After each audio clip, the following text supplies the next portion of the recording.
일어나 섬기게 하시는 은혜. 베드로의 장모가 열병에 걸렸다가 일어나서 섬기게 하시는 그런 은혜를 주셨다라는 거. 여러분, 우리가 질문 하나를 이렇게 한번 시작해 볼게요.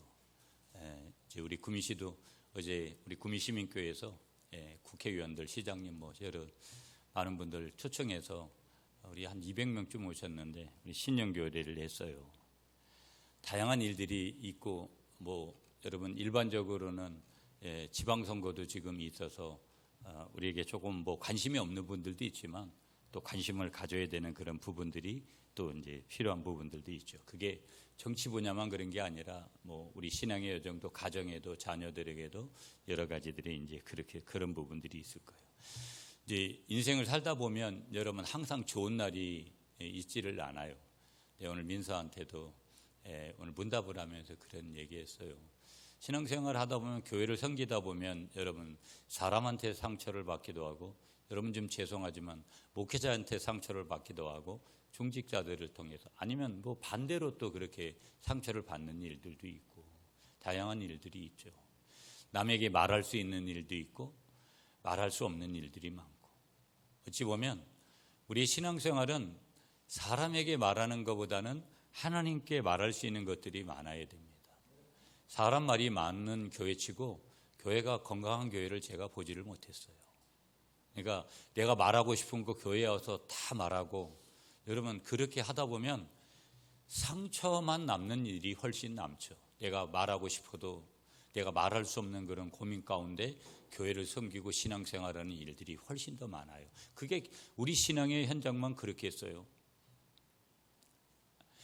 여러분 근데 우리가 조금 상담이나 제가 이제 계대에 가서 석박사 과정할 때 거기 상담을 하러 갔는데 여러분 상담이라는 게 여러 기법들이 있어요.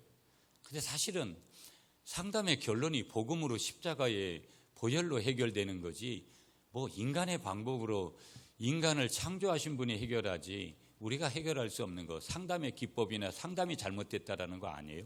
굉장히 중요하죠. 그래서 저는 그 뒤에 이제 나는 이 부분은 별로 그렇게 다가오지를 않았어요. 그래서 그냥 거기서 별 수 없이 거기 갔으니까 그냥 공부는 해서도 그 뒤에는 그냥 거기서 스톱을 했던 기억이 나요. 그렇지만 인생을 살다 보면 우리의 감정의 영역이라는 게 삶의 영역에서 무력감을 느껴요. 여러분 부정적인 거죠. 가만히 생각해 보세요. 여러분 어느 순간 내가 무력감을 느낀다.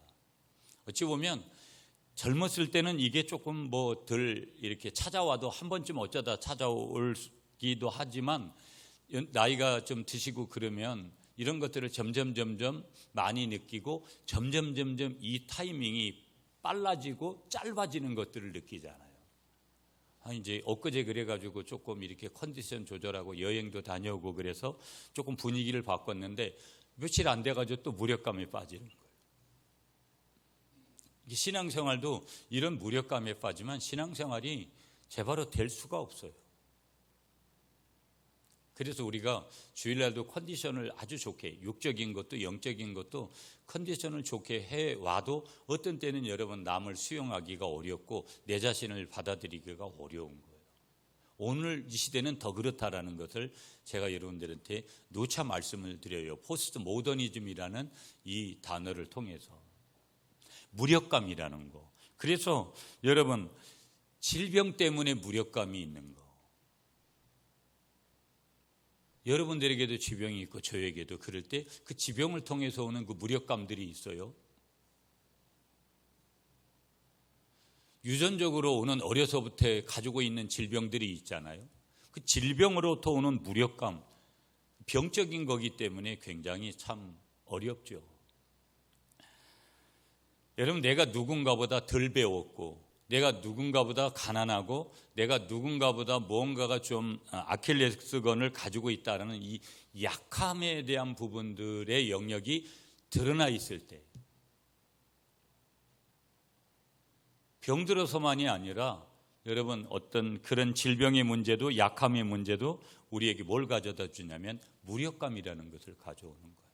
어떤 때는 여러분 내가 큰 문제 없는데 산후 우울감이라는 게 우울증이라는 게 찾아오기도 하고 내가 볼 때는 겉으로는 별반 문제가 없어요.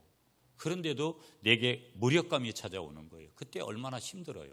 똑같은 거예요. 어떤 문제가 있어서 무력감이 있으나 내가 인지하지 못해서 무력감이 찾아오나 느끼는 것은 똑같으니까. 어디에서 이 문제를 해결해 갈 수 있을까? 여러분, 많은 사람들이, 연예인들 보세요. 일찍 나이에 명예를 얻고 돈을 얻고 부를 얻고, 그렇지만 정작 뭐가 힘드냐면 마음이 힘든 거예요. 마음이 공허한 거예요.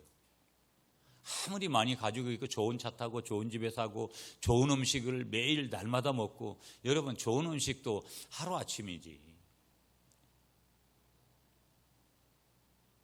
우리가 갱식이 먹고 누룽지 먹고 이런 것은 가난한 사람들이 먹는 거로 생각했잖아요. 어디에서 이 문제를 해결할까? 안타깝게도 여러분, 물론 좋은 시대에 우리가 태어나서 의학적인 서비스를 받고 다양한 서비스를 받으면서 해결받을 수 있는 것 같이 느껴지는 처소들이 있어요. 그렇지만 정작 인간이 이런 무력감을 해결할 수 있는 방법은 인간을 통해서는, 사람의 환경을 통해서는 그 완벽한 치유법은 우리가 찾을 수가 없어요. 그 완벽한 치유법이 어디에 있느냐면 복음 안에만 있는 거예요. 아멘을 크게 하세요. 예. 예수 그리스도 안에만 있는 거예요. 십자가 안에만 있는 거예요. 예수님이 흘리신 완벽한 피이신 보혈의 피 안에만 그 능력이 있는 거예요. 그러니까 예수를 깊이 만나면 질병의 문제도, 병원에서 선생님이 안 된다고 하더라도, 어떤 약이 없다 그래도 어떤 불치병 가운데서도 자유하는 일이 복음 안에서, 예수님 안에서는 일어나는 거예요. 그걸 미라클이라고 그러죠. 기적이라고 그러는 거예요. 근데 우리 하나님은 그 기적이 인간은 특별할 때 나타나는 것이지만, 하나님의 예수 그리스도 안에 있는 기적은 보편적인 거예요. 상식적인 거예요. 교회에 왔을 때만 그 치유가 일어나는 것도 아니고, 가정에서도 일어나고, 어디에서도 믿는 자들이 있으면, 하나님의 자녀가 되면 복음 되신 그분께서 어떤 무력감도 이길 수 있는 은혜를 주시는 거예요. 다만 그 타이밍은 내가 정하는 것이 아니라, 사람이 정하는 것이 아니라 하나님의 시간. 여러분, 카이로스라는 단어를 제가 여러 번 설명했잖아요. 초자연적이고 신비적이고 특별하고 기적의 시간. 그 하나님의 시간이 되면 크로노스, 인간의 24시간을 살아가는, 독일하게 살아가는 사람에게도, 어떤 A라는 사람에게는 하나님의 그 기적이 일어나고 어떤 사람에게는 전혀 일어나지 않을 수 있는 것은 주권적인 영역이 누구에게 있는 것이냐, 내게 있는 것이 아니라, 사람에게 있는 것이 아니라 하나님에게 있기 때문에. 그러므로 여러분, 어떤 질병과 약함에서의 오는 무력감은 오직 예수 그리스도의 능력, 복음의 능력으로만 해결된다라는 것을 믿으시는 여러분이 되시기를 축복합니다. 자, 오늘 본문 한번 봐볼까요? 한 가정 안에서 이루어지는 치유 사건이고, 한 여인의 병상에서 시작되어지면서 예수님의 손길로 회복되어지고, 어디까지 나아가느냐, 봉사로의 회복으로 이어지는 그런, 어떻게 보면 단순하면서도 짧은 두 구절 안에 이 치유의 사건이, 여기 이야기가 들려지고 있어요. 자, 여기서 세 가지, 이 사건을 통해서 세 가지를 우리에게 우리 주님은 말씀해 주시는데, 능력이라는 것은, 다른 말로 하면 치유라는 것은 예수님의 치유라는 거. 그러니까 아무리 명의라 그래도, 우리 장로님이 병원에서 아무리 뇌를 여셔서 훌륭한 의사라 그래도 예수님만큼의 능력을 가진 그런 의사 선생님은 이 세상에 없어요. 그러니까 여기서 첫 번째로 알려주시는 게 뭐냐면 예수님의 권능, 예수님의 치유에 대해서 말씀하고 있고요. 두 번째는 회복의 목적이 있다는 거예요. 치유의 목적이 있는 거예요. 여러분, 우리는요, 많은 사람들이 기도원에 가가지고 큰 문제가 생기면 기도원에 가잖아요. 교회 나와서 또 작정하면서 기도하잖아요. 많은 사람들이 자신을 향한 하나님의 계획이 있다는 거, 제가 늘 말씀드리잖아요. 하나님의 뜻과 계획과 의도, 목적이 똑같은 뜻입니다. 여러분, 단어를 4개 분리해서 해도 같은 맥이 흐르는 거예요. 한마디로 말하면 하나님의 마음이라는 거죠. 하나님의 마음, 하나님의 뜻, 계획, 의도, 목적은 이거다. 딱 말할 수 있는 것이 있는 거예요. 그러니까 질병도 뭐가 있냐면 하나님의 섭리, 하나님의 목적이 있는 거예요. 그러니까 이 질병을 통해서 이것이 악한 영이 공격해서 온 것이든 내가 몸을 잘못 관리해서 온 것이든 하나님이 이 질병을 통해서 이 질병을 고쳐주시면서 나에게 원하시는 목적이 있는 거예요. 이 베드로의 장모의 열병을 고쳐주시는 하나님의 뜻이 있어요. 목적이 있다니까요. 그런데 우리는요, 어디에만 목적이 있냐면 병이 낫는 데만 목적이 있는 거예요. 물론 우리 예수님도 하나님의 자녀들이 질병에서 자유함 받기를 원하는 마음 많이 가지고 계시죠. 그러나 그거는 좁은 의미에서예요. 많은 사람들은 하나님 내 병만 고쳐달라고 그래요. 그건 잘못된 것은 아니지만 퍼센테이지가 너무 약해요. 반드시 회복의 목적이 있다라는 거. 세 번째 우리가 붙들 수 있는 내용이 뭐냐면 그 회복된 삶의 응답이 우리가 뭐여야 되냐면 섬김이고 헌신이고 봉사다. 똑같은 얘기예요, 여러분. 하나님을 잘 섬기도록 하기 위해서 회복시키고 치유시키는 거지. 자기가 빨리 나아가지고 뭐 일터로 나아가지고 자기 뭐 먹고 사는 문제 해결하고 그게 잘못됐다라는 게 아니라 그게 목적은 아니라는 거예요, 하나님. 굉장히 중요한 얘기입니다, 여러분. 뒤에 가서 말씀을 드릴 거니까. 그래서 오늘 본문을 통해서 예수님의 손길이 우리의 개인에게도 우리의 가정에게도 우리 교회 공동체, 직장 공동체, 어떤 공동체에 어떻게 적용이 되는지. 여러분, 교회 안에서만 치유가 있는 게 아니잖아요. 어떤 특정한 장로님 가정에만, 목사님 가정에만 치유가 있는 게 아니잖아요. 어떤 가정이든지, 어떤 때는 내가 아직 예수님을 믿지 않은 그 순간에도. 여러분, 제가 얼마 전에 연말에 동락공원에 시 행사에 가가지고 법등 스님하고 같이 옆에 앉아 있으면 도리사 스님하고 참, 우리가, 저는 개인적으로 이렇게 그 사람들에 대한 미운 감정 없어요. 왜 그러냐면 다 그 사람들도 하나님의 자녀들 아니겠어요? 보면 우리보다 더 건강해요. 80 먹은 스님이 이렇게 건강할 수 있나? 채식을 주로 해서 그런지 뒤에 가서 개고기도 많이 드신다고 하시는데 아무튼 간에 그래서 어떻게 이렇게 건강하시냐고 제가 많은 얘기들을 했어요.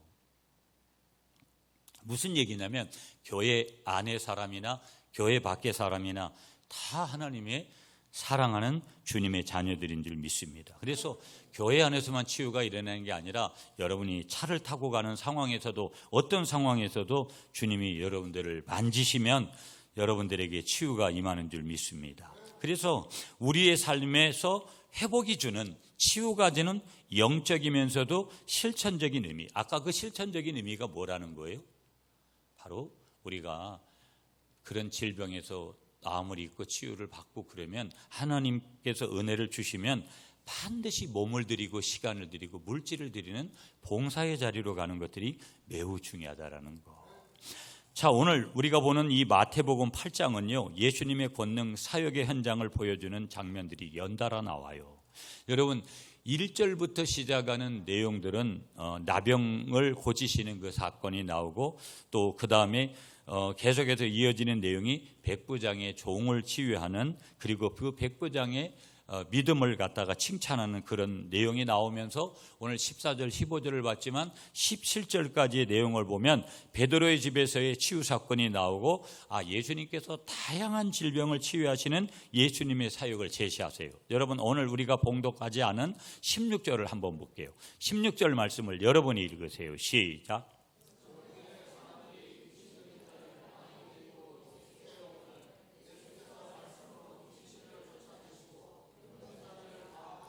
17절도 시작. 이는 선지자 이사야를 통하여 하신 말씀에 우리의 연약한 것을 친히 담당하시고 병을 짊어지셨도다 함을 이루려 함이더라.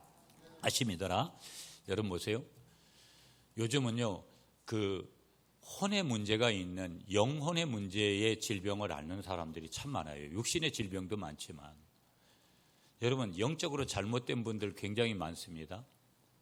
축사의 대상이 되는 사람들이 굉장히 많아요. 여러분, 어떤 사람들은 나는 축사의 대상이 아니다 이렇게 생각을 해요. 모든 인간은 다 축사의 대상이에요. 그러니까 우리 안에는 질병의 바이러스가 됐든 영적인 방해 세력이 됐든 여러분 순도 100인 사람은 아무도 없어요. 그 말은 예수 그리스도의 보혈의 피의 능력이 필요하지 않은 사람은 아무도 없는 거예요. 그러나 더 필요한 순간들이 우리에게 이제 있게 되는 거죠. 예수님이 얼마나 위대하신 분인가. 여러분 성경에 귀신 얘기가 많이 나오잖아요. 지난주에도 봤고 오늘 본문에도 많이 그런 내용들이 등장해요. 여러분 오늘날 영적으로 잘못된 분들이 참 많아요. 왜 그러냐면 성령을 받지 않고 예수님의 영을 받지 않고 이런 어둠의 영들을 받아서 어둠의 영들이 자신들에게 찾아온지도 모르면서 내가 왜 이렇게 힘든 것인지에 대한 원인의 출처가 어디인지를 모르면서 살아가는 사람들이 무진장 많아요. 그리고 그거는 자기 힘으로 절대 어떤 의사의 손길로 그걸 쫓아낼 수 있는 비결이 없어요. 오직 예수 그리스도의 이름으로만 그게 복음의 능력으로만 떠나가는 거거든요. 오늘 말씀하잖아요. 귀신들을 쫓아내시고 병든 자를 다 고치시는데 어떻게 고친다고요? 다 고치시니. 예수님은 다 고치시는 유일한 분인 거예요. 그러면서 17절도 보세요. 우리의 연약한 것을 신이 담당하시고 뭐를 짊어지셨다고요? 병을 짊어지셨다. 저와 여러분들이 그걸 믿습니까? 저는 저를 위해서도 제가 자가 축사나 이런 것들 많이 해요. 새벽에. 여러분들도 여러분의 질병을 위해서 여러분 치유기도 하는 거 매우 중요하고요. 우리가 무슨 남전도 여전도 여러분 우리가 지금 매우 신비적인 얘기를 하는 게 아니고 이건 성경적인 얘기를 하는 거예요. 우리가 이제 소그룹으로 모이면 맨날 서로 어쩌고 저쩌고 세상 얘기해봤자 비교하다가 시기 질투 나가지고 악한 영이 역사하죠. 그런 때 서로 내가 질병이 있으면 많은 사람들은요 자기의 질병을 감추려고 해요. 기도 제목은 여러분 내어놓을 때 그게 응답이 오는 거지. 많은 사람들이 여러분 중에 우리 교인들 중에서도 상당히 그런 분들 꽤 있다고 제가 얘기 들어요.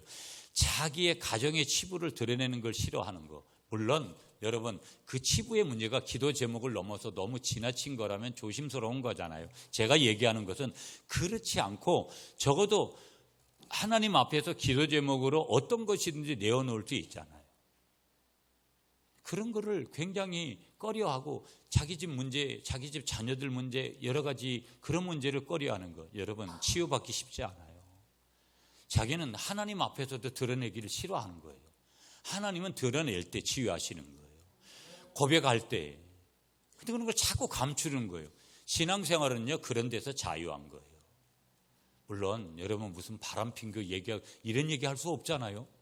지금 제가 그런 내용을 말씀드리는 게 아니에요. 적어도 웬만한 것들은 다 기도 제목으로 나누면서 우리의 가정을 위해서 우리 자녀들 위해서 이런 부분을 우리 함께 기도해 달라고. 그리고 실제 함께 기도해 주고 함께 모일 때도 기도하지만 따로 떨어져 있을 때도 꼭 기도해 주고 이런 것들이 얼마나 중요한지 모른다라는 거예요. 당시 유대 사회에서는요. 집은 사적인 공간이면서도 뭐였냐면 공동체의 중심이었어요. 어떤 때는 지금도 그렇잖아요. 그 교회에서 교회 개척이 시작되고 그런 경우들을 우리가 얼마든지 이제 보게 되어지죠. 예수님의 치유의 사역. 여러분 한 구절을 더 보고 갈게요. 성경 앞으로 가셔서 8장 3절을 한번 보세요. 8장 3절. 자, 예수께서 손을 내밀어 그에게 대시며 이르시되 내가 원하노니 깨끗함을 받아라 하시니 즉시 그의 나병이 깨끗하여 진지라. 자, 우리 한번 따라하세요. 내가 원하노니. 여기서 내가는 누구예요? 예수님이에요. 한번 따라하세요. 예수님이 원하노니 깨끗함을 받아라. 여러분, 예수님이 원하신다라는 거예요. 저와 여러분들이 어려운 문제 가운데, 눌림 가운데 살지 말고, 질병 가운데 살지 말고. 어제도 제가 문상을 가면서 별 수 없이 우리 인생은 다 죽음을 맞이하잖아요. 그럼에도 불구하고 사는 날 동안에는 여러분 이왕이면 질병에서 자유함을 얻고 물질에서 자유함을 얻고 모든 삶에서 자유함을 얻는 것은 예수님을 통해서 예수님께서 그렇게 원하시니까 여러분 항상 어떤 상황에서도 그 누림의 은혜를 예수 그리스도 안에서 받으시는 여러분이 되시기를 축복합니다. 자, 베드로의 집에서 일어난 이 사건은 예수님의 공적인 사역이 가정과 일상의 자리로 들어오심을 상징적으로 보여주는 거예요. 교회 안에서만 아니라는 거예요. 가정에서도 일어나고 어느 곳에서도 예수님의 치유와 회복과 은혜는 임한다라는 거. 그래서 오늘 이 베드로의 장모의 그 치유는 단순한 신체만 열병, 열이 떨어지는 그것만 치유된 것이다, 회복된 것이다, 그것만 말씀하시는 거 아니에요. 우리는 내 문제만 해결되면 끝나는 줄 알죠. 하나님의 뜻이 있는 거예요. 이 너머에 계시는 그 하나님의 뜻까지 발견해고 거기까지 순종을 해야 되는데 거기까지 순종 안 하는 거예요. 내 목적만 달성하면 끝내는 그런 일들이 벌어지니까 여러분, 그걸 누가 잘 알겠어요? 사람도 아는데 우리 주님이 모르겠어요. 그러니까 어떤 경우에는 치유하지 않죠. 치유의 선물 주시지 않아요. 이기적인 것에 결국은 쓰는 거예요. 내 자신의 질병이 치유받는 게 이기적인 거다, 이런 얘기를 하는 거 아니에요. 그 나음으로 인해서 내 에너지가 건강하게 되어질 때 그 에너지를 하나님 편으로 가져가야 되는데 세상 편으로 가져가는 이 문제를 제가 말씀드리는 거예요. 이 장모의 치유는 단순한 신체적인 회복을 넘어야 된다. 회복된 삶에 어떤 일이 벌어져야 되냐면 봉사로 찾아가야 되고 섬김으로 복귀하는 그런 우리의 결단이 반드시 필요하다는 거예요. 하나님을 잘 섬기고 교회를 잘 섬기고 내 주위에 있는 가족들을 포함한 다른 타인들을 잘 섬기는 거. 여러분, 오늘 이 베드로 장모의 치유는 이 공간복음, 우리 사복음서가 마태, 마가, 누가, 요한복음이잖아요. 공간복음, 같은 관점에서 쓰여졌다. 그게 마태, 마가, 누가거든요. 오늘 마태복음 8장을 우리가 보게 되어졌지만 마가복음 1장, 누가복음 4장에도 동일한 사건이 나와요. 자, 그러면 첫 번째 메시지를 14절에서 받을게요. 여러분, 14절을 여러분이 읽어주세요. 시작.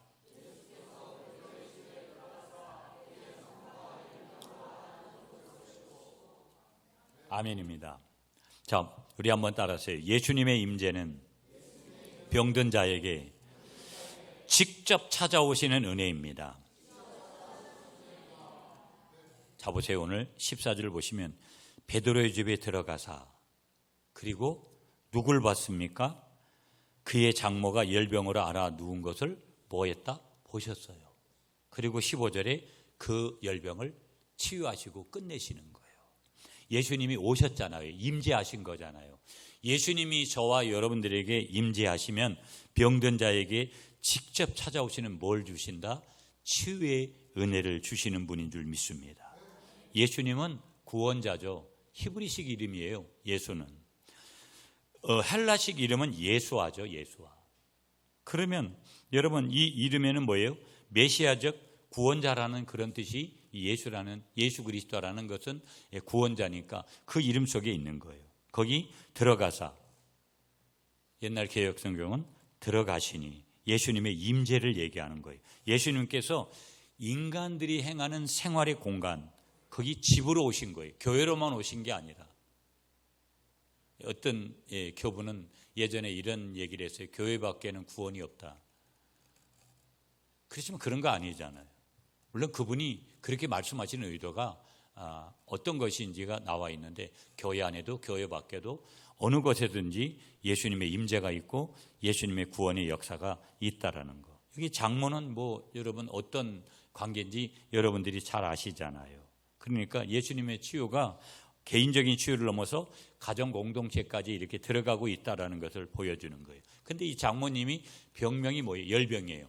그러니까 열이 높이 올라가는 거죠. 여러분, 어린아이들을 태어나가지고 항상 위험한 게, 여러분 우리도 똑같을 거예요.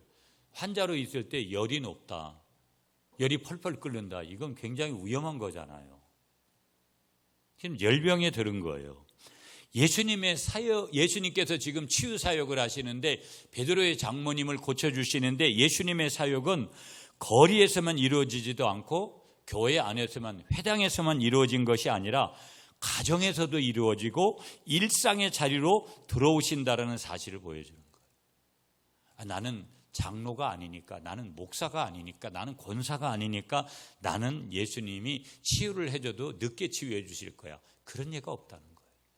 나는 11조 생활 안 하니까, 나 주일 성수 잘 안 하니까 나는 덜 고쳐주고 그렇게 하는 사람은 더 고쳐줄 거야. 그런 분이 아니라는 거예요.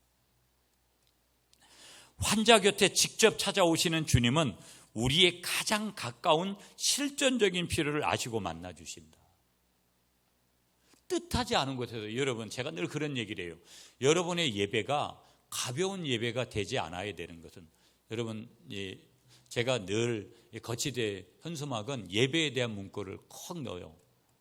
우리는 예배를 드리기 위해서 구원받았다. 이건 굉장히 중요한 거예요. 올해도 그렇게 믿는 사람에게는 저 문구 하나만 가지고도 여러분에게 기적이 엄청나게 일어날 수 있는 거예요. 그 사람이 예배 드리는 예배는 달라요. 아무 생각 없이 그냥 일주일 보내다가 그렇게 아무 생각 없이 와가지고 1시간 넘은 시간 주일 낮예배 드리려고 하는 사람에게 무슨 일이 일어나겠어요? 그러나 적어도 여러분이 짧은 찬양 안에, 또 강단에서 장로님들이 짧은 그런 기도하는 동안에 아멘하고 진실되게 동일하게 한 마음을 품고 강단에서 떨어지는 말씀을 받고 예물을 준비하고 주일에 여러분 산제물로 몸을 드리고 시간을 드리고 이런 것들을 행할 때, 그리고 주중에 또 흩어져서 기도하고 전도할 때, 적어도 여러분 주일이면 여러분 손에 다른 그런 영혼이 붙들려서 여러분이 전도한 분하고 함께 교회에 올 때 여러분 주님이 얼마나 그걸 기뻐하시겠냐. 늘 빈손으로 오잖아요. 우리의 그 예배를 향한 방향도 어느 특정한 것이 아니라 어느 순간 타이밍도 뭐예요? 우리가 성찬 예식 우리가 한 번 드릴 때 거기에서도 놀라운 일이 벌어지고, 하나님은 곳곳에다가 하나님의 기적을 예비해 놓으셨다라는 것을 말씀해 주시는 줄 믿습니다. 치유는 단지 질병이 제거되는 것이 아니라 관계가 회복되고 공동체적인 기능의 회복을 포함하더라. 무슨 얘기예요?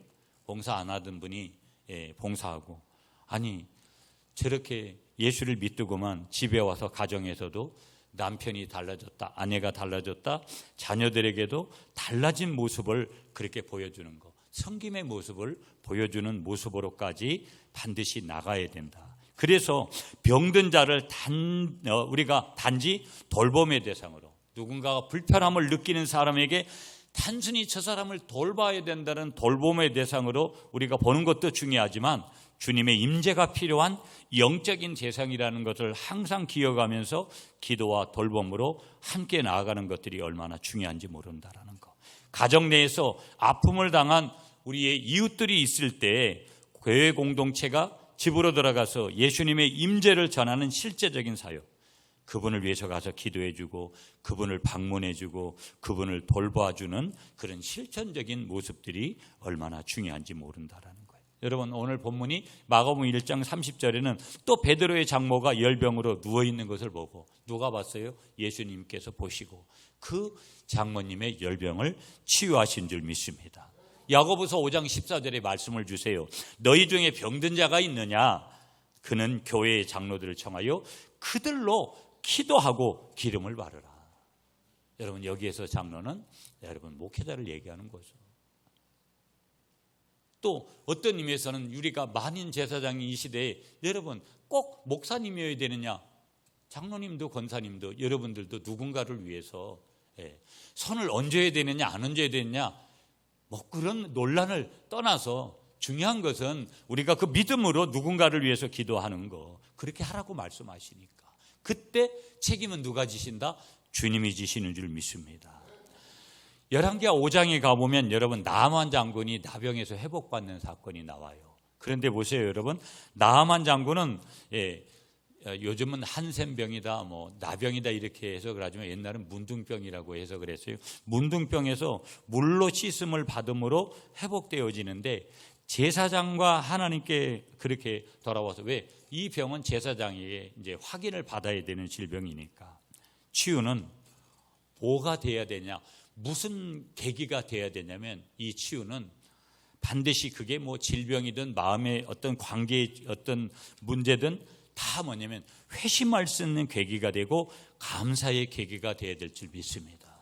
진짜로 거듭나는 거예요. 여러분, 어떤 내가 고난을 만나서 질병을 만나서 어떤 일을 만나서 내가 진짜 회심하는 경우들이 있잖아요. 거듭나는 경우가 있잖아요. 신앙의 점프가 일어나는 경우가 있잖아요. 내가 뭘 불평불만하다가 이제부터 이 사건을 통해서 감사하는 계기가 있잖아요. 누가복음 7장에 가보면 여러분, 나인성 과부의 아들을 예수님께서 살려주시죠. 예수님은 공적 본능으로 개인의 그 상실과 죽음을 회복시켜서 어떻게 하신 거예요? 공동체에 기쁨을 주시는 분이다. 여러분, 누군가가 주님 앞에 치유받은 그런 경험이 있어 보세요. 저에게도 여러 가지의 그런 치유가 있어요. 그러면 그런 부분들이 저에게는 분명히 뭐예요? 주님을 향하는 믿음의 분명한 신앙 고백을 저와 여러분들에게 새롭게 분명히 가져오게 된다는 것을 부인할 수 있어요. 그거는 간증으로, 그거는 경험해보고 체험해본 사람만이 그것을 분명히 느낄 수 있는 거예요. 어느 목사님이 집에 손님으로 갔습니다. 집안에 누워있는 아마 분이 계셔가지고 목사님이 이렇게 질문했어요. 당연히 목사님이니까 그렇게 질문했겠죠. 기도 좀 해드릴까요? 그러니까 그분이 뭐라고 됐냐면, 아유, 목사님 기도 말고요, 리모컨 좀 건네주세요, 이랬다는 거예요. 그분은 지금 질병에 있는데도 아직까지 덜 아픈가 봐요. 보면 당장 TV 리모컨이 좀 필요한 거예요. 그럴 수 있잖아요, 여러분.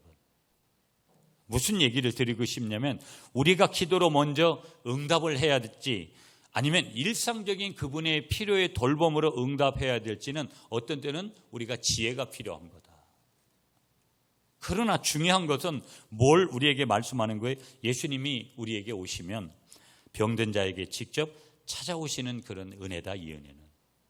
그러므로 여러분, 예수님 옷이 없어서 우리 가정을, 나를 그 여러분의 처지대로 그렇게 하나님 앞에 구하시는 여러분들이 되시기를 축복합니다. 두 번째 메시지 15절이에요. 여러분, 15절 말씀 다시 보세요. 다시 여러분이 읽어주세요. 시작.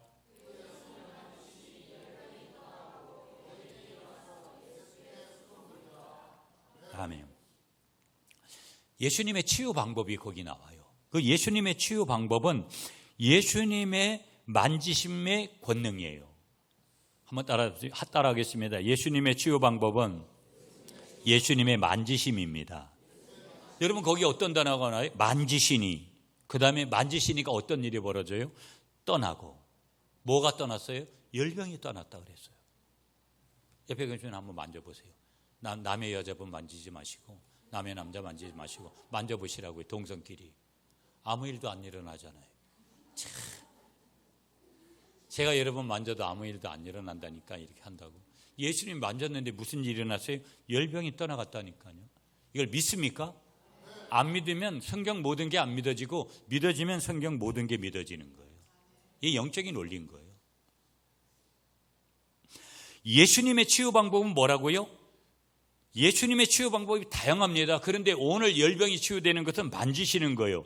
접촉, 이걸 신학으로 말하면 접촉의 신학이에요. 예수님의 손에 접촉돼 버리니까, 여러분 보세요. 장인들을 보세요. 누구의 손에 가면 작품이 나오잖아요. 만지시니, 떠나고, 접촉에 대한, 그러면서 이 단어가 굉장히 중요한데, 수종, 옛날 개혁성경은 시중이라고 그걸 해석했어요. 봉사하고 섬기는 것을 얘기하는 거예요. 그러니까 치유받은 사람은 반드시 어디로 가야 되느냐, 이거 굉장히 중요한 거예요. 많은 사람들이요, 여러분 10명의 나병 환자가 고침받았습니다. 그런데 9명은 다 그냥 돌아갔고 한 사람은 예수님께 와서 감사했어요. 예수님께서 물으신 질문이 뭐예요? 그 9은 어디 있느냐고 질문하세요. 그러니까 그 다음이 중요한 게, 우리는 치유받기만 해라, 여기까지 가려고 하는 사람들이 태반인 거예요. 그러니까 치유를 잘 경험하지 못하는 거예요. 주님이 그걸 아시는데, 만약에 그렇게 치유해 놔보세요. 여러분, 그 치유 사역을 제가 훈련하기도 하고, 아직까지 우리 1층에도 치유 의자되고, 우리 최종천 목사님이 매주 저한테, 제 그 치유 사역에 계속 지금도 가는 동기들이 저한테 돌아오라고, 저한테 최종천만한 그 치유의 은사를 주셨으면 제가 더 그렇게 가겠죠. 저는 최종천은 아니거든요. 그렇지만 중요한 사실은 알아요. 예수님은 치유의 주인이 되시고 누구든지 치유의 은혜를 주신다라는 거. 이게 중요한 거예요. 그러니까 그 만지심을 우리가 경험할 때 접촉이라는 단어, 뭐와 접촉했느냐, 이건 굉장히 중요해요. 구약적으로도 예수님의 물리적인 접촉은 그분의 인성, 메시아적인 권위를 동시에 드러내는데, 예수님의 손길, 그 손길은 단순한 의술이 아닌 하나님의 나라가 임하는 표적이에요. 엄청난 사건이라는 거예요. 우리가 여러분 뭐 한약을 잘 이렇게 조제를 한다든지 침을 잘 놓는다든지 아니면 수술을 잘하는 이런 선생님들에 대한 존경심 아시잖아요. 그분이 했다고 하면 확률이 높은 거예요. 그렇기 때문에 여러분 그런 분들을 찾아가는 거 아닙니까? 예수님이 치유하시는 것은 단순한 의술이 아니라 하나님의 나라가 임하는 그 자체라는 거. 치유는 개인을 정상적인 사회 기능으로 복귀시키면서, 특히 여러분 오늘 여성이 치유받는 거잖아요. 여성이, 한국교회도 마찬가지지만 오늘도 여전히 여자분들의 섬김을 통한 공동체의 회복, 이것이 얼마나 중요한 부분인지를 우리에게 말씀하고 있고요. 우리가 다른 사람을 돌볼 때 그러면 어떻게 하느냐, 이 접촉의 의미가 예수님만 접촉의 의미를 우리에게 가지신 것이 아니라 예수 믿는 우리들에게도 접촉의 의미를 주시는데, 누군가 다른 사람의 손을 잡아주는 거, 막 어려움을 느낄 때 그 사람의 손을 잡아주는 거, 위로해 주는 거, 실제적인 돌봄을 그에게 서비스하는 거, 이런 부분에 두려워하지 말고 우리가 나아가야 될 줄 믿습니다. 누군가의 손을 잡아줬다라는 거, 여러분, 누군가 정말 어려운 그때 여러분 교회가 손을 잡아주고 교인인 누가 불신자에겐 그에게 손을 잡아줄 때 그건 복음이 건너가는 다리고 복음의 언어일 수밖에 없다라는 거예요. 그때 여러분 내가 뭐가 잘 되고 뭐가 여유로울 때 예수 믿지 않아요. 그때도 복음은 건너가는 거지만 내가 연약해질 때, 나약해질 때, 나의 힘으로는 뭔가 안 된다라는 걸 느낄 때, 그때의 사람들이요 훨씬 복음을 더 잘 받아들이는 거예요. 누군가를 위해서 손을 잡아주는 것, 교회가 그렇게 하는 것. 마가복음 1장 41절에 예수께서 불쌍히 여기사 손을 내시며 이르시되 내가 원하노니 깨끗함을 받아라. 누가복음 5장 13절에도 주세요. 예수께서 손을 내밀어 그에게 대시며 이르시되 내가 말하노니 깨끗하여라 하시니라. 그러니까 예수님께서 원하시는 것은 뭐예요? 깨끗하게 지는 거고 치유를 받게 하는 것인 줄 믿습니다.